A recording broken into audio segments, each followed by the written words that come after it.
Do you think the performing arts sector or industry is under-resourced? We've got a long way to go. But you think we have the support that we need? My guest today, you may have heard him on advertisements, you may have seen him on stage shows, and you may have seen him on some TV shows and movies. His voice commands a lot of attention, his acting skills is brilliant, and today he sits down with me as we dissect and look at the Malaysian performing arts scene. The one and only Chacko Vadaketh.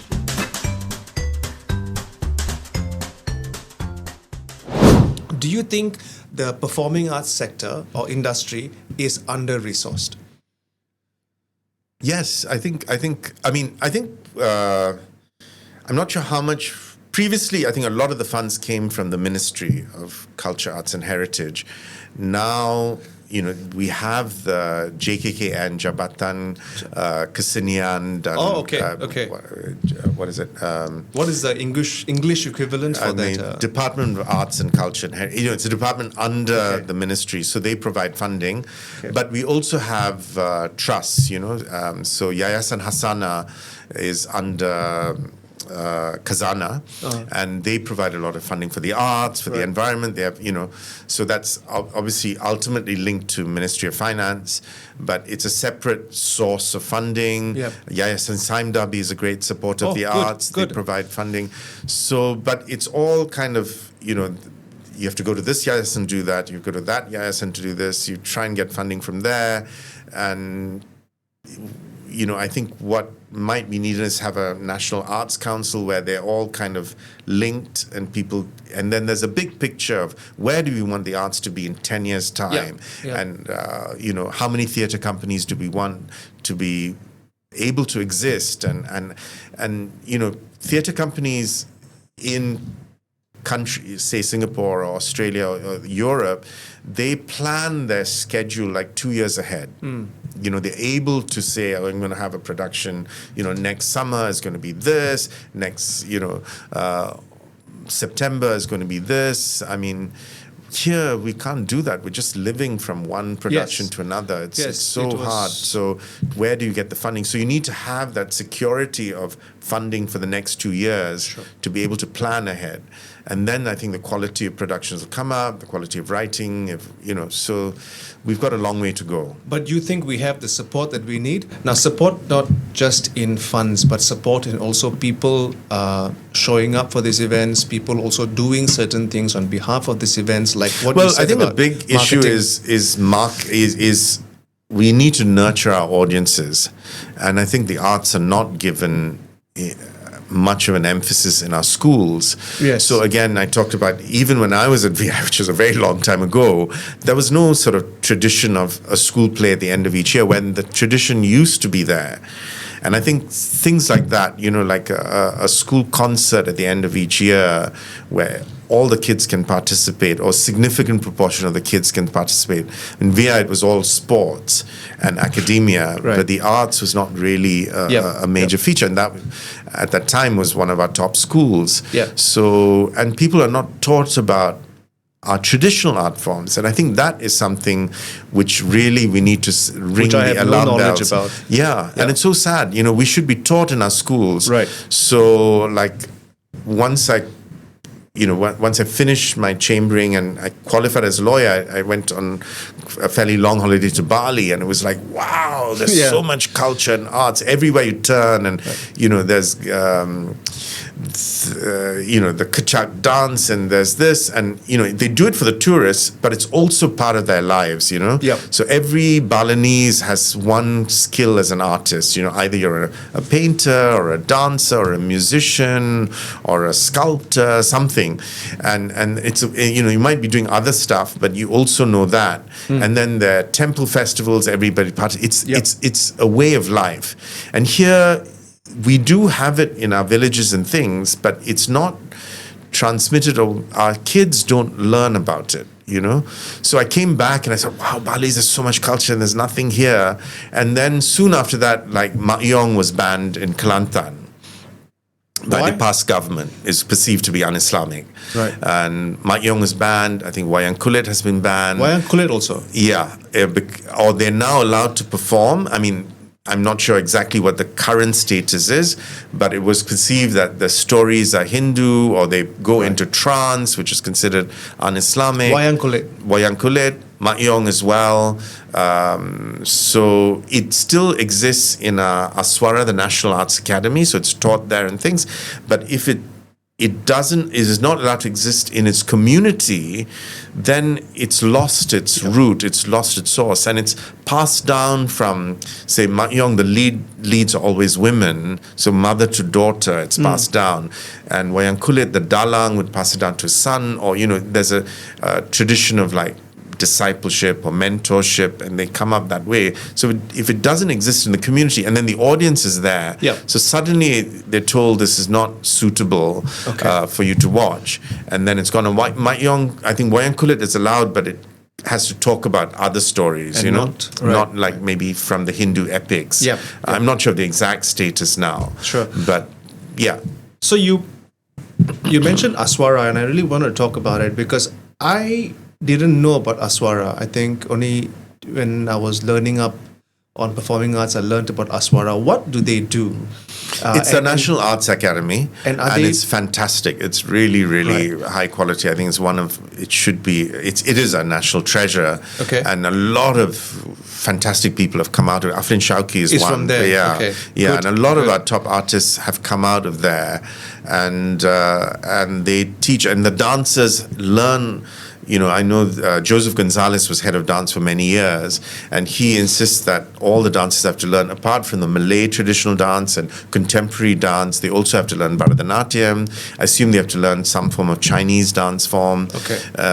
So they really get a grounding in all aspects of dance. Yes. Okay. And out of Aswara has come up the ASK Dancers. It's a professional dance company. Yeah. And Joseph is involved in it, and Imran Shafiq leads it.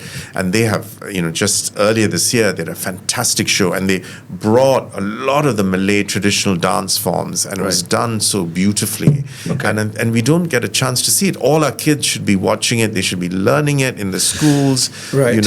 I think we, to be honest, if it wasn't for this conversation, I did not know that they had all these programs. I was aware of Swara, but I'm not sure of these things.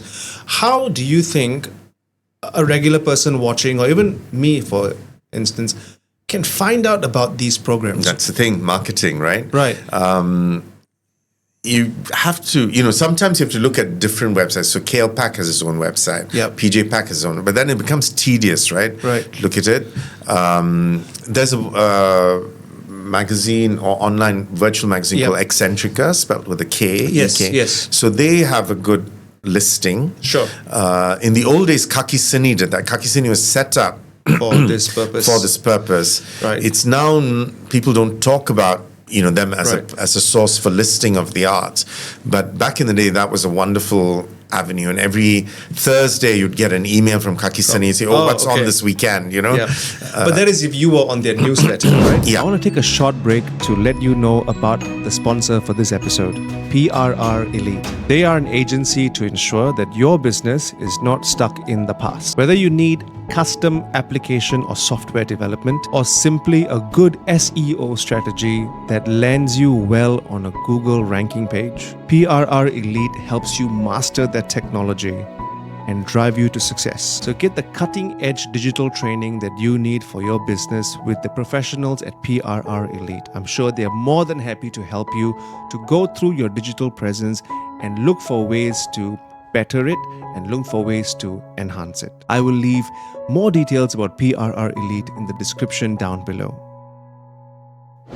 What happens if these theatre houses or cinema houses employ or engage the services of marketing or PR agencies, of which I think is happening, because the bigger film productions in Malaysia, I think, use it, because I saw a lot of ads popping up on my Insta reel, on my Facebook reel for movies like Blood Brothers. Yeah. And right now I'm seeing it pop up for Banduan that came out, right? So which means there is some form of marketing that is being done. Oh yeah, I think it's more for bigger productions. Yeah, they have the funds, right? Like Blood Brothers is Scope Productions, Yusuf Haslan's, and they have a lot of funds. I mean, they provide, so they've got the funds to do it. Okay. And then they market it, and it becomes, and then because they make a name, as soon as there's a scope production thing, people think, okay, it's going to be good, I must catch it. Sure. But like I said, can we engage with, not when I say we, I'm talking about the production arts houses. community. Engage with PR agencies, marketing agencies to give that push in terms We of... have to. I think we need to. And, there has to be funds to do it. I mean, it's all... At the end of the day, they have to survive. They have to earn a living as much as the artists do, and so on. So, in terms of funding, and it's also for people to understand. I think producers is something that even in the film industry, there's not enough trained producers who know what they're doing. And who understand this concept of marketing, understand how to deal with accounts and things. I mean, obviously there are some very good ones, but we need more to understand the business side of the arts. Yeah? I'm glad you brought that up, because going back to my topic on Aswara, we don't have, like what you said earlier, theatre was part of a school. You went to BI and they had a component, whether it was a co-curriculum activity or a component in its academic. But we don't have a school that just does film or theatre. There is no KL Film School or Malaysian Film School or Institute or Film Institute. There's no such thing, right? It is just part of a particular academic or part of a particular activity that's already in operation. If you're talking about high schools, obviously, but I think there are schools which are just for focuses the arts, on the arts. Yes. Obviously, Aswara is more bigger. It's past school, right? It's higher education. Yeah. So that's a National Arts Academy. Sure. And there's only that. But then there are places like Taylor's University and Sunway that have courses available. Which wasn't and there. USM has an arts faculty that was there for a long, that's been around for a long time. Okay. People like Marion de Cruz are from there. And then University Malaya also has, maybe not performing arts, but definitely music. And they've got a faculty for that. So I think that apart from the artistic skill that these schools endow on the students, there's also a little bit of business skills that they need to teach or share with them, because at the end of the day, or at least right now, it is a competition, right? So apart from teaching them the art aspect of it, I think there's also aspects on contract negotiation, financial planning within the ambit of theatre or within the ambit of film production. But I do not know it's already happening, or... I think it is. I'm sure it would be part of like a professional course. I think that's an aspect of the arts that people need to know about. Right. And then I think there are specific courses for producers and things, and you can go for, certainly in the film world, there are courses which connected to, say, film festivals and things like that, but which in are Malaysia, specific. No, but Malaysians can have access to it if you're good and you apply, etc., etc. Within Malaysia, I don't know the specific breakdown of what the courses teach, but I think that would be a component these days, because at the end of the day, you're training people to be professionals. Correct. And then you need that. But in the old days, a lot of people fell into it and, just organically. Yeah. Right?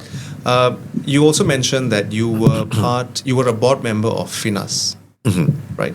So when you were there, did you suggest or champion certain things that could further strengthen the art scene in Malaysia? Or FINAS is very much film. It's focused on film. Okay. But even in that aspect, not the theater, National Film drama, Development but Corporation of Malaysia. Films alone, Yeah, I mean, I was. I think something that I felt, a lot of people think of Malaysian films as Malay films, and it's not. There's a lot of films in vernacular languages. Obviously, Abang Adik is a Chinese film, and Jagat is a Tamil film. So we need to kind of promote that we are very diverse, Right. and it's Malaysian film, but people tend to forget that, or the bulk of our films are in Malay, so think of it as a Malay film production. And I think we need to really work at telling even Malaysians that our films are good, and we need to help market that. And one of the things that Finas does is this wajib tayang requirement. So all local films that come through Finas, the cinema operators have to provide them technically, if I'm right, 2 weeks, up to 2 weeks screening. They have to be given space. But within the first weekend, they have to show that they have a certain number of seats. Even if I'm not sure of the exact figure, I should know, but it's either 5% or 10% capacity. And often they can't make that. So some of the film people say, look, our films, they give us the biggest theater. We don't need a huge cinema. Or they give us so many different screens over so many different cities across the country. We can't get the numbers in. Maybe you should have less. So that's an issue that I think has to be ironed out, that perhaps the filmmaker and the cinema operator, maybe with Finas, moderating, have to come up with something, what works best, that it's a win-win for everybody, because the cinema operators need to make money. So they're saying, if your halls are empty, we can't be forced to keep showing the films there to an empty in a hall. We have to pay for air conditioning, we have to pay for whatever. So often a lot of films without the right kind of marketing and so on, and then clever decisions on how many screens we want, where the screens are. So if you're showing a Tamil film and you show it all in all the cinemas, you're not going to get an audience. You have to see where is the Tamil-speaking audience that would come to it. So you have to be smart about that. And then maybe, you can get at least a minimum number for that first weekend. And then also a lot of things happen word of mouth. People want to hear that it's a good film, then they will go and see it. Right. So maybe the first weekend isn't enough. The issues like that, which I think are being ironed out. And but that is something that like Finas does, and I think it's important to have this wajib tayang where local films are given some priority. And what people say is, you should promote local films even if you're advertising a big Hollywood blockbuster. Show an ad for a local film, because then that audience will start saying, oh, there's a local film happening. Whereas you tend to say, oh, Hollywood blockbuster, people there are only interested in other Hollywood blockbusters, so you only show those. So you need to give a space, highlight local films to audiences that normally may not see it, to open up our audiences for local film. My biggest takeaway from this whole conversation that I had with him is Malaysia is creatively rich but needs better structure, funding and a professional pipeline. And I hope, like me, you took back something as well. So until the next episode, my name is Josh G. This has been Unfiltered Business.